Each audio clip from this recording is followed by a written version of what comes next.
말씀으로 들어가겠습니다. 바울은요 지금까지 갈라디아서 1장, 2장, 3장을 쭉 이끌어오면서 율법이 구원을 이루는 데 있어서 아무런 능력이 없다, 무능력하다라는 사실을 강조해 왔습니다. 그렇다고 해서 율법이 무가치하다라고 보지도 않았습니다. 언약, 그리고 율법, 또한 믿음, 이 세 가지 것들은 서로 충돌하거나 배척하는 관계가 아니라 분명히 이것은 유기적으로 서로를 돕는 관계에 있음에는 분명합니다. 그래서 바울은요 앞절에서 무엇을 강조했냐면 율법이 그리고 성경이 모든 것을 죄 아래 가두었다라고 하는 부정적인 역할을 강조했습니다. 역할적인 면에서는 분명히 부정적인 역할이었지만 그렇게 율법이 모든 인류를 죄에 가둔 그 목적, 이유마저도 부정적인 것은 아니었습니다. 왜냐하면 왜 율법이 우리를 모든 죄에 가두었느냐? 바로 예수 그리스도의 구속의 은혜가 필요함을 알게 만들어서 결국은 그리스도의 은혜 안으로 인도하기 위해서 그렇다라고 하는 사실을 22절에서 밝혔기 때문에 그렇습니다. 그래서 율법은요 부정적인 역할도 분명히 있지만 긍정적인 역할도 분명하게 있음을 보여주었습니다. 오늘 본문은 율법이 가지고 있는 역할 중에 긍정적인 면을 더 강조해서 바울이 이야기하는 내용입니다. 그 내용으로 좀 들어가 보겠습니다. 23절 다 같이 읽어보겠습니다. 시작. 믿음이 오기 전에 우리는 율법 아래에 매인 바 되고 계시될 믿음의 때까지 갇혔느니라. 자, 바울은 먼저 이렇게 말합니다. 믿음이 오기 전에. 자, 여기서 말하는 믿음은 뭘까요? 우리가 믿음하면 보통 어떤 생각이 딱 떠올라요? 우리 개개인이 예수 그리스도를 향해서 믿는 믿음, 이렇게 생각하기 쉽습니다. 물론 그렇게 볼 수도 있습니다. 그러나 문맥의 흐름으로 보면 오늘 본문에서 믿음이 오기 전에라고 할 때 이 믿음은 우리 개인적인 믿음을 말하는 것이 아니라 바로 믿음의 주체가 되신 22절에서 예수 그리스도를 믿음으로 말미암는 약속을 믿는 자들에게 주려 함이라라고 할 때 이 약속을 성취하러 이 땅에 오시는 바로 예수 그리스도, 그분을 말하는 겁니다. 그렇기 때문에 믿음이 오기 전에라고 하는 것은 어떤 의미냐면 언약을 성취하실 예수 그리스도께서 이 땅에 오시기 전에라고 하는 의미가 되는 겁니다. 그래서 언약을 성취하실 그 예수 그리스도께서 이 땅에 아직 오시기 전에 우리는 어떻게 되었느냐? 율법 아래 매인 바 되었습니다. 그리고 또 어떻게 되었느냐? 계시될 믿음의 때까지 갇혀 있게 된 것입니다. 자, 이 두 가지를 표현하고 있어요. 첫 번째는 좀 전에 말씀드렸던 대로 율법 아래 매인 바 되었고, 두 번째로 계시될 믿음의 때까지 갇혔습니다. 자, 이 두 가지 표현이 서로 다른 표현처럼 보이지만 강조점은 조금 다를 수 있으나 결국은 똑같은 의미의 내용입니다. 두 표현을 좀 살펴보고 나면 그래서 결국은 같은 의미구나, 이걸 알게 되는 거예요. 자, 먼저 우리가 율법 아래 매인 바 되었다라고 하는 부분을 좀 살펴보겠습니다. 먼저 매인 바 되었다. 이 매인 바 되었다라고 하는 헬라어는 프룰레오 이런 단어입니다. 프루메다 이렇게 전체는 이렇게 쓰지만 단어만 보자면 프루레오 이런 단어를 쓰는데 이 단어가 가지고 있는 기본적인 뜻은 이겁니다. 지키다, 또 감시하다, 또 보호하다. 거의 비슷하죠. 지키다, 감시하다, 보호하다. 그런데 이런 기본적인 의미를 가지고 이제 어떤 상황에 쓰여지는, 여기서 우리가 초점이 중요한 거예요. 자, 이런 기본적인 의미가 어떤 상황에서 어떻게 쓰여지냐면 첫 번째 이겁니다. 외부로부터의 위험에 대해서 보호한다, 이런 거예요. 그리고 또 하나가 있어요. 내부로부터의 어떤 도피를 막기 위해서 지킨다, 때로는 감시하다, 이런 의미가 되는 거예요. 자, 재밌는 것은 이 단어는요, 이 두 가지 상황의 의미를 다 가져요. 보통은 여러 개 단어가 있지만 그래도 다 어떤 상황에서 한 가지 의미만 갖잖아요. 이 상황에서는 이 의미만 갖고 이 상황에서는 이 의미만 갖게 되는데 이 단어는 이 두 가지의 의미를 동시에 가지고 있는 단어예요. 그렇기 때문에 이 매인 바 되었다라고 하는 단어를 정확하게 알려면 이 두 가지 의미를 적용해서 이해를 해야 돼요. 그러니까 외부로부터의 위험을 보호하면서 또 한 가지 내부로부터 어떤 도피하고자 하는 것을 막기 위해서 감시하고 지켜내는 거예요. 그렇기 때문에 어떤 감시한다, 지킨다라고 하는 형식적인 면에서는 부정적이에요, 긍정적이에요? 부정적이죠. 그런데 왜 그렇게 감시하고 왜 그렇게 지켜내느냐에 대한 목적으로 보면 이건 긍정적이죠. 결국 목적은 뭐겠어요? 예수 그리스도로부터 말미암는 그 믿음의 약속, 그것이 주어지게 하기 위해서. 그래서 언제까지 감시하는 거예요? 언제까지 지켜내는 거예요? 바로 예수 그리스도께서 오실 때까지요. 그것이 바로 다음에 이어지는 표현의 의미입니다. 계시될 믿음의 때까지 어떻게 해요? 갇혔느니라. 계시될 믿음의 때가 뭐겠습니까? 바로 예수 그리스도가 이 땅에 오실 그때를 말하는 거죠.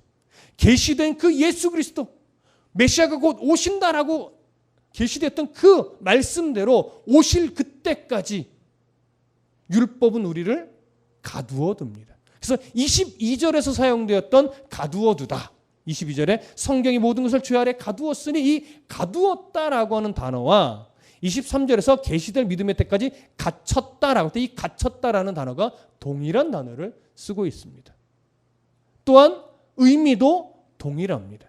그렇기 때문에 이 두 가지 의미, 우리가 율법 아래 매인바 되었다라고 하는 의미와 계시될 믿음의 때까지 갇혔다, 이 두 가지 표현을 하나로 묶어서 다시 정리하면 이런 의미가 됩니다. 뭐냐면 우리는 믿음의 실체가 되시는 예수 그리스도께서 오실 때까지 율법 아래 갇혀서 그리고 율법의 감시 속에서 보호받고 있다라고 하는 거예요. 그러니까 감시를 받고 지키는 것에 대해서는, 갇혔다라고 하는 것에 대해서는 부정적이지만 우리를 오히려 보호하고 있다라고 하는 차원에서는 긍정적인 게 되는 것이죠. 이러한 율법의 부정적이지만 긍정적인 역할을 이제 바울은 조금 더 당시 어떤 문화를 끄집어 오면서 비유적으로 강조하여 설명을 합니다. 그 비유의 내용이 우리가 익히 들어서 잘 알고 있는 몽학 선생에 관한 내용이에요. 개역 개정판 성경은 뭐라고 번역했어요? 초등교사. 그러나 우리가 익숙한 개역 한글판 성경에서는 몽학 선생 이렇게 번역을 하는 겁니다. 자, 왜 바울이 율법의 이 부정적이면서도 긍정적인 역할을 더 확실하게 알려주기 위해서 왜 초등교사로, 왜 몽학 선생이라는 것으로 번역을 했을까? 이걸 한번 생각해 봐야 됩니다. 초등교사, 몽학 선생으로 번역한 헬라어 단어는요, 파이다고고스라고 하는 겁니다. 파이다라고 하는 것은 어린이라는 거죠. 파이디온 이런 의미에서 온 단어입니다. 파이다. 그리고 고고스라는 거는 선생이라는 거죠. 그런데 이 파이다고고스라고 하는 단어를요, 엄밀하게 따지면 우리나라 말로 번역할 만한 단어가 없어요, 사실은. 그래서 초등교사라는 말도 좀 잘 안 맞아요.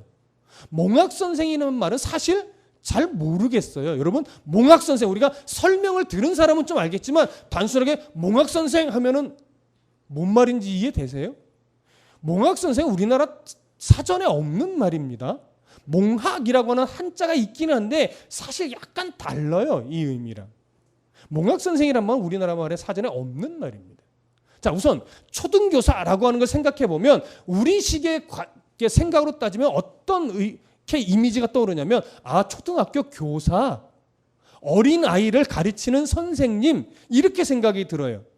그런데 어린 아이를 학교에서 전문적으로 가르치는 이 선생님은 무슨 단어를 쓰냐면 파이다고고스가 아니라 디다스칼로스 이 단어를 씁니다. 그러니까 정식으로 지식을 가르치는 선생님은 디다스칼로스라는 단어를 쓰지 파이다고고스라는 단어를 쓰지 않아요. 그렇기 때문에 초등교사는 조금 정확한 번역이라고 말하기가 좀 어렵습니다.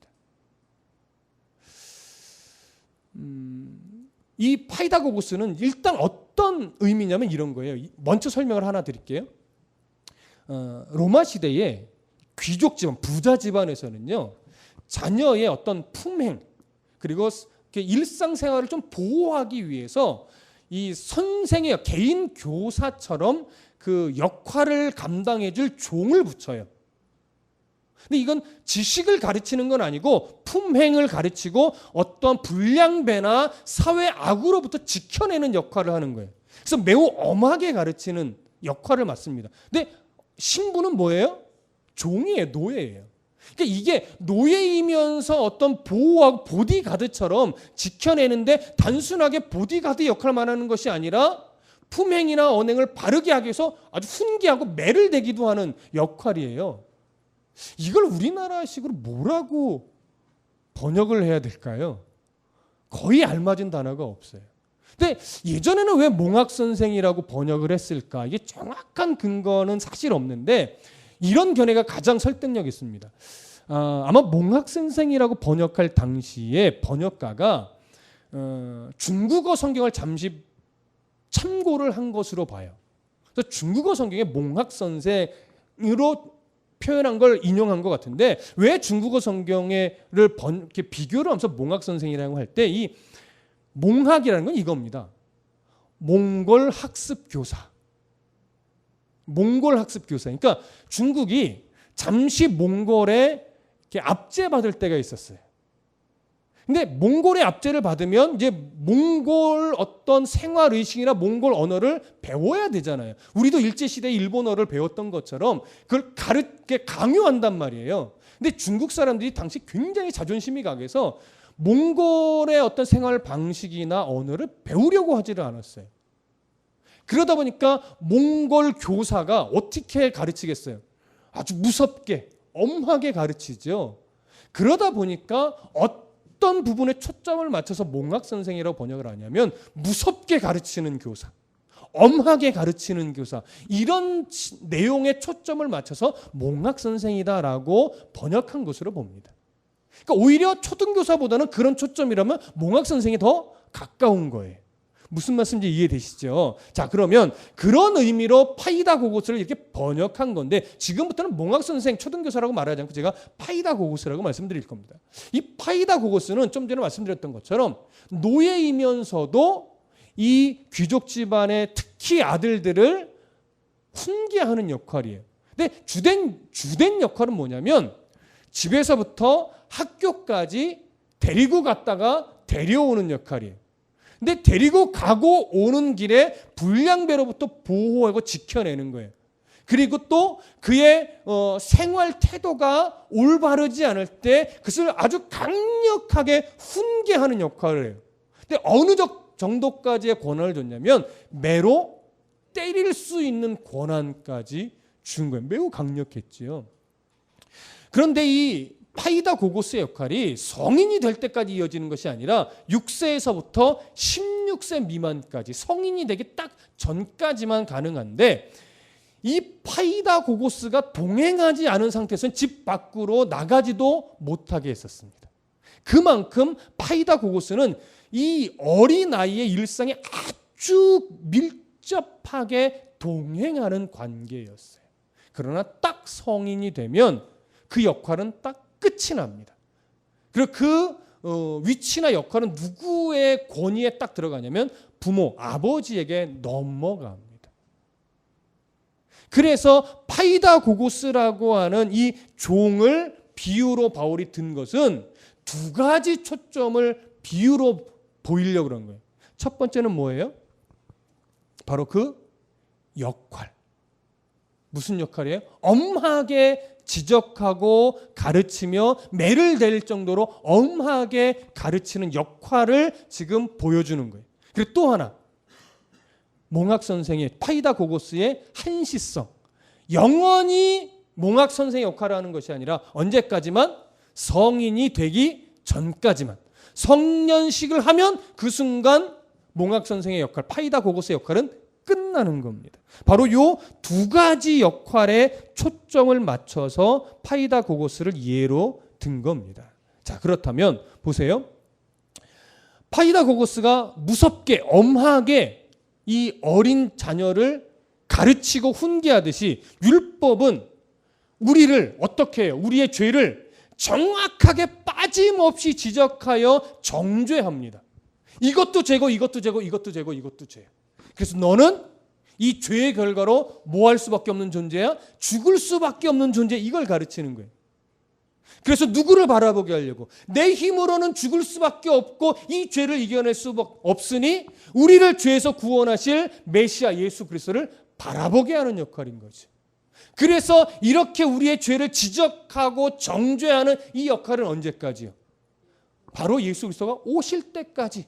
어린아이가 성년이 되면 그 역할이 끝나듯이 그렇게 바라보게 만들었던 예수 그리스도 메시아가 오실 때까지만 파이다 고고스의 역할은 유효한 것이다. 오시면 끝나는 것이다. 이 두 가지 초점을 강조하기 위해서 바울은 지금 파이다 고고스라고 하는 당시의 문화를 끄집어 와서 지금 비유하고 있는 겁니다. 이해되시죠? 자, 그러면 그런 의미가 지금 24절에 담겨 있는 겁니다. 제가 한 번 더 읽어드릴게요. 이같이 율법이 우리를 그리스도께로 인도하는 초등교사, 몽학선생, 파이다 고고스가 되어 우리로 하여금 믿음으로 말미암아 의롭다함을 얻게 하려 함이라. 예수 그리스도를 바라보게 한다는 거죠. 예수 그리스도를 믿음으로 의롭게 되는 그 길을 안내한다는 겁니다. 이해되셨죠? 자, 이제 25절로 넘어가겠습니다. 함께 읽어볼게요. 시작. 믿음이 온 후로는 우리가 초등교사 아래 있지 아니하도다. 방금 되었던 얘기에 다 있는 의미예요. 믿음이 온 이후로 누가 오셨다는 겁니까? 바로 예수 그리스도께서 온 후로는 우리가 더 이상 파이다 고고스 아래, 그렇죠? 파이다 고고스와 같은 역할을 하고 있는 율법 아래 매여 있을 이유가 이제 없게 되었다. 이 얘기를 하는 거예요. 자, 왜 이 말을 단호하게 하느냐? 아직까지도 율법을 지켜야 된다고 가르쳤던 갈라디아 교회의 거짓 유대 율법주의적 거짓 교사들의 약점, 그들의 잘못된 점을 정확하게 지적해주기 위해서 지금 이 말을 하는 겁니다. 그럼에도 불구하고 자꾸 율법을 강조한다면 당신은 문제가 있는 사람이요. 이걸 지금 지적해 주는 것이죠. 자, 이제 26절, 27절 함께 읽어보겠습니다. 시작. 너희가 다 믿음으로 말미암아 그리스도 예수 안에서 하나님의 아들이 되었으니 누구든지 그리스도와 합하기 위하여 세례를 받은 자는 그리스도로 옷 입었느니라. 자, 26절을 헬라어 성경으로 보면 접속사가 하나가 나와 있습니다. 왜냐하면 이런 단어에 번역은 안 해놨지만 왜냐하면이라는 접속사가 필요하냐면 파이다 고고스 역할을 맡던 율법, 그 율법 아래 우리가 이제 있을 이유가 없다라고 힘주어 말했지만 다시 한 번 더 이 이유를 설명하는 거예요. 왜 우리가 파이다 고고스와 같은 역할을 하는 율법 아래 이제 매여 있을 필요가 없냐면 얘기하는 거예요. 우리의 존재를 이야기해. 그 이유로 인해 이유를 들기 위해서 너희가 다 예수 그리스도를 믿음으로 말미암아 그리스도 예수 안에서 뭐가 됐어요? 하나님의 아들이 되었어요. 자, 이 부분이 왜 중요하느냐? 예수 그리스도께서 오기 전까지 모든 인류는 율법으로 인해 죄 아래 뭐예요? 갇혔어요. 죄 아래 갇혔다라고 하는 것은 뭐냐면 하나님의 자녀의 신분이 아직 아니다라고 하는 거예요. 아직 신분이 뭐다? 죄의 종노릇하는 그저 노예와 같은 신분일 뿐이에요.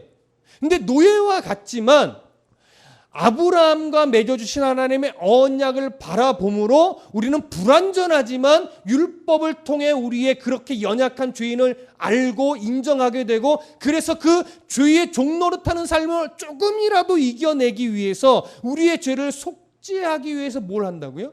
1년에 한 번 대속죄일에 속죄한다고요.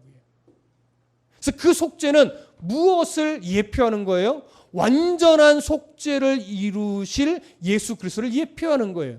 그래서 불완전한 속죄를 매년 하는 거예요. 매년. 그래서 그 바라보는 믿음, 아직 하나님의 자녀가 되진 않았어요. 왜?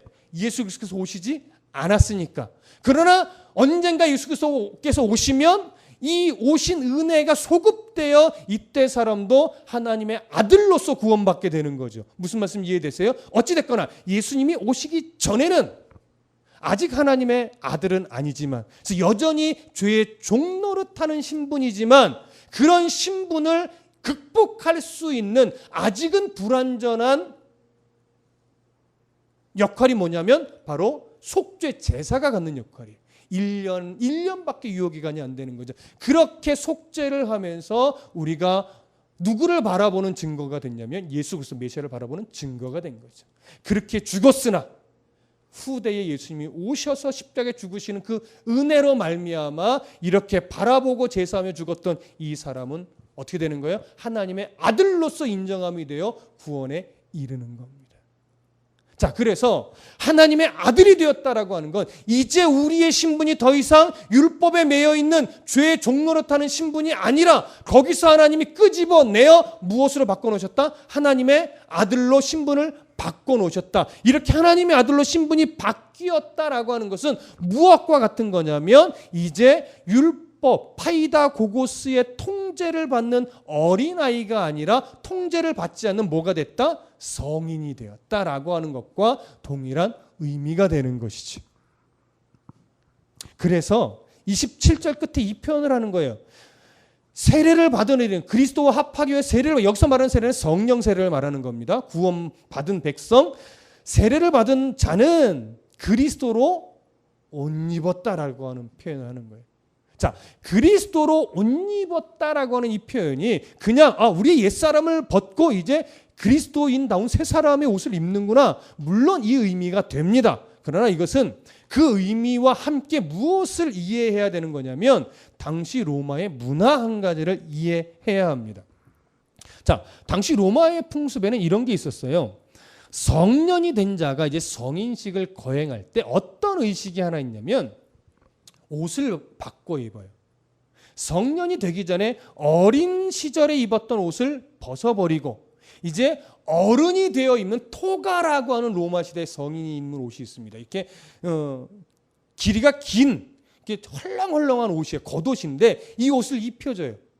그 옷을 입는 자는 무슨 표시가 되냐면 내가 이제 어른이 되었습니다. 성인이 되었습니다. 이런 의미가 되는 거예요. 자, 그러면 성인식 때 어릴 때 입던 옷을 벗어던지고 토가라고 하는 성인의 옷을 딱 입었을 때 이 의미는요 단순하게 어른이다 이런 의미만 갖고 있는 게 아니에요. 이제 어른으로서 갖는 권리, 의무도 주어졌다. 그리고 또 하나 로마 시민권으로서 당신은 시민권자입니다. 마치 주민등록증이 주어지듯이 그렇게 시민권자가 되었음을 기념하는 그런 의미가 되는 겁니다. 그렇기 때문에 여러분 그리스도로 옷 입었다. 자, 이 표현이 영적으로는 어떻게 될까요? 파이다 고고스에 매여 있던 이 삶을 이제 벗어버리고 이제부터는 성인으로서 이제부터는 하나님의 아들의 신분으로서 진정한 교사이신 예수 그리스도와 함께 연합하여 의와 진리와 거룩함을 따라 살아가는 이제 중요해요. 하나님 나라의 뭐가 되었다?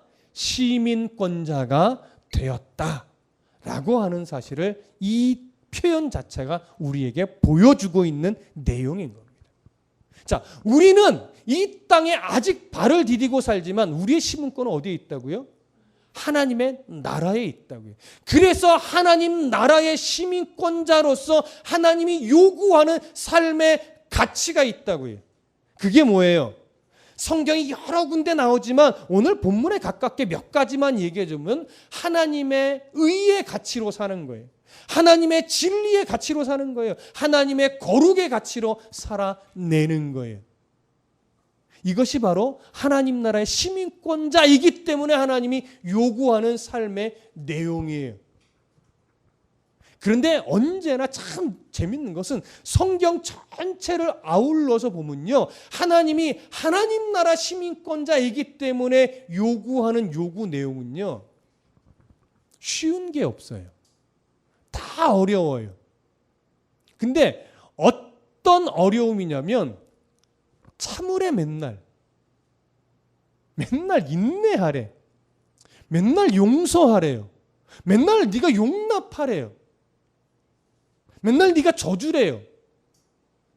한쪽 뺨 맞으면 한쪽 뺨을 더 대주래요. 이런 식의 하나님 나라의 가치를 요구해요. 근데 차라리 헌금 많이 해라, 봉사 많이 해라, 이러면 오히려 더 쉬워요. 있는 만큼 내버리면 되잖아요. 시간 나는 대로 봉사하면 되잖아요. 근데 그거는 보험금 내고 봉사하면 오히려 폼이라도 나지요. 근데 이건 이해하고 기다려주고 견디고 용납하고 용서하고 이런 건 티도 잘 안 나요. 근데 하나님은 그걸 보신다는 거죠. 네가 티 나는 걸 자꾸 해대면 나는 그게 안 보인다. 근데 네가 티는 안 나지만 하나님 나라의 시민권자로서 기꺼이 하나님 나라의 가치를 가지고 네가 이해하는 자리에 서려고 애를 쓰고 네가 용납하는 자리에 서 있으려고 애를 쓰고 네가 더 기다려주려고 네가 먼저 용서하려고 그런 애씀의 자리에 있는 노력을 한다면 나의 눈에는 그것만 보인다라고 하는 거죠. 하나님 나라의 시민권자는 그렇게 사는 거야. 내가 마지막 날 뭘 볼 줄 알았니? 바로 그런 흔적을 볼 거다. 이 얘기를 하는 거죠. 그래서 이 세상의 시민권자로 살아가는 자와 하나님 나라의 시민권자로 살아가는 자는요, 결코 이상하게 어우러지긴 좀 힘들어요. 왜냐하면 살아가는 가치 기준이 다르기 때문에. 다만 그리스도인이 참고 용납하지 않는 이상. 근데 이건 착하냐 못하냐 이런 차원의 문제는 아닙니다. 착한 것으로 따지기 시작하면 사실은 예수 믿지 않은 사람이 더 착한 경우가 많아요. 못된 것을 기준으로 본다면 목사들이 더 못된 인간들이 많고 성도들이 직분자들이 오히려 더 못되고 이기적인 경우가 더 많지요. 왜요? 그러면 왜요고는 아니죠. 그런 모습 때문에 오히려 하나님의 나라가 이상하게 비춰져요. 하나님 나라가 망령되이 일컬어져요. 그래서는 안 된다라고 하는 것이죠. 그래서 우리는 그런 가치 기준으로 살던 옛사람의 습관을 빨리 벗어버리고 이제는 비록 힘들고 비록 어렵지만 하나님 나라의 가치로 살아가는 훈련을 끊임없이 우리는 받아내야만 합니다. 하나님이 그걸 요구하십니다. 이유는 하나님입니다. 하나님 나라의 시민권자니까. 그리고 이제는 더 이상 우리가 율법의 매인자가 아니기 때문에 하나님이 자유하게 하셨기 때문에 그래서 하나님이 요구하실 수 있는 겁니다. 그리고 우리는 기꺼이 그 요구에 뭐 해야만 해요? 순종해야만 하는 겁니다. 자, 마지막 28절 29절 함께 읽겠습니다. 시작. 너희는 유대인이나 헬라인이나 종이나 자유인이나 남자나 여자나 다 그리스도 예수 안에서 하나님이니라. 죄송합니다. 하나님이라고 하네. 자, 하나이니라. 너희가 그리스도의 것이면 곧 아브라함의 자손이요 약속대로 유업을 이을 자니라. 자, 28절 29절이 바로 우리의 위치요, 우리의 신분이요, 우리의 가치입니다. 자, 어떤 가치냐?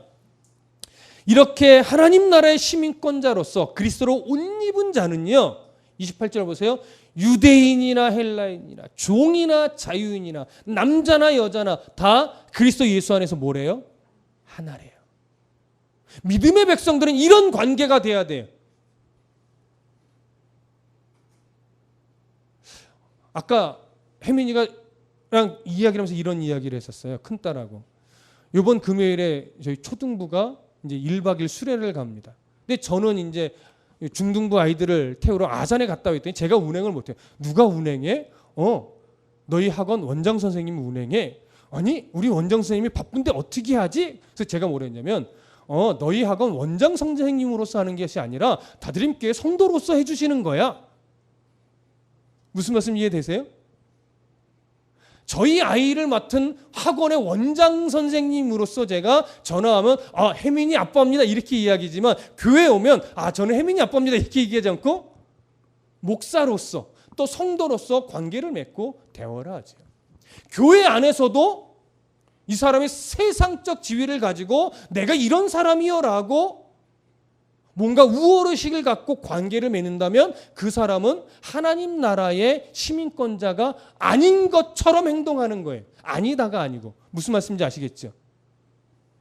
세상에서 높은 자리에 있다고 해서 교회에 와서도 똑같은 높은 자리에 있는 사람으로 대우를 받으려고 한다면 그 사람은 아직 하나님 나라의 시민권자가 아니라 그냥 이 세상의 시민권자로서 살면서 이 세상의 시민권자로서 종교 생활하려고 오는 거와 별반 다르지 않는 거예요. 그러나 하나님 나라의 시민권자라면 교회 와서는 빈부 귀천을 막론하고 뭐가 될 수 있어야 돼요? 하나가 될 수 있어야 돼요.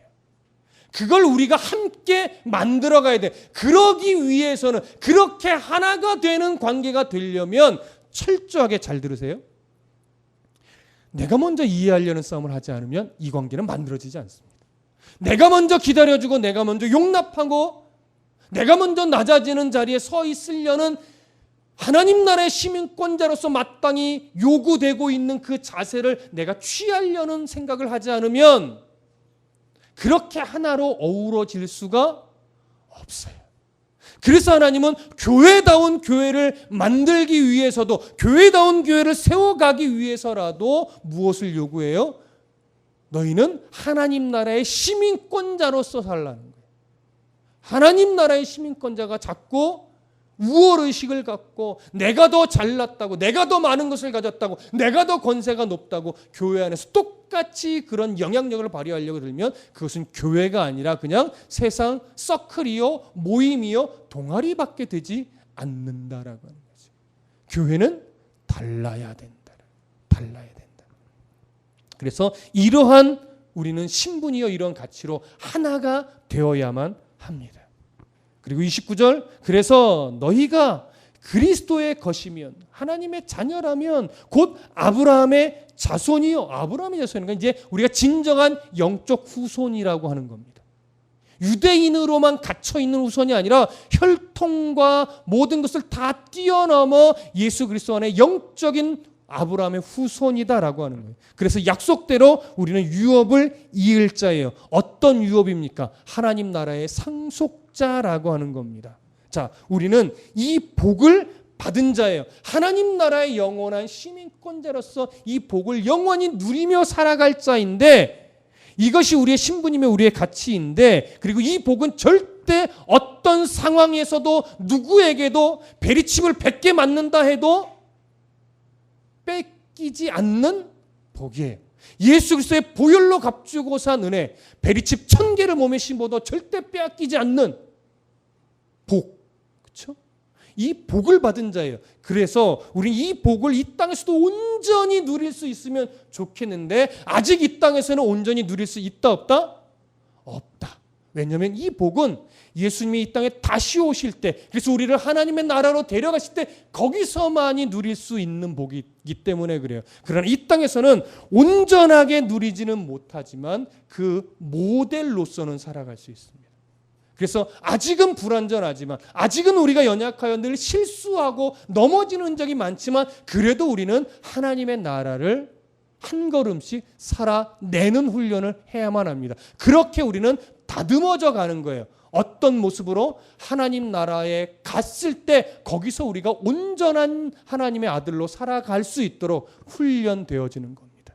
이렇게 훈련되어지다가 이제 하나님이 부르시고 또 예수 그리스도 다시 오셔서 우리가 다시 새하늘과 새 땅 그곳으로 갈 때 우리는 이제 이 땅에서 경험하지 못했던 온전한 그리고 영원한 이 복을 누리는 삶을 살아가게 될 겁니다. 그 복의 내용이 정확하게 뭔지는 알 수 없습니다. 왜요? 성경이 정확하게 가르쳐주지 않았습니다. 다만 한 가지, 하나님과 영원히 동거하는 곳이다라고 하는 것. 그것만 알려주셨죠. 우리는 그 복을 누리게 될 겁니다. 그래서 오늘도 그리고 또 내일도 하나님 나라의 시민권자로서 하나님의 나라의 가치 기준을 가지고 한 걸음 한 걸음 잘 훈련 받아내시는 성도가 되기를 소원합니다. 기도하겠습니다.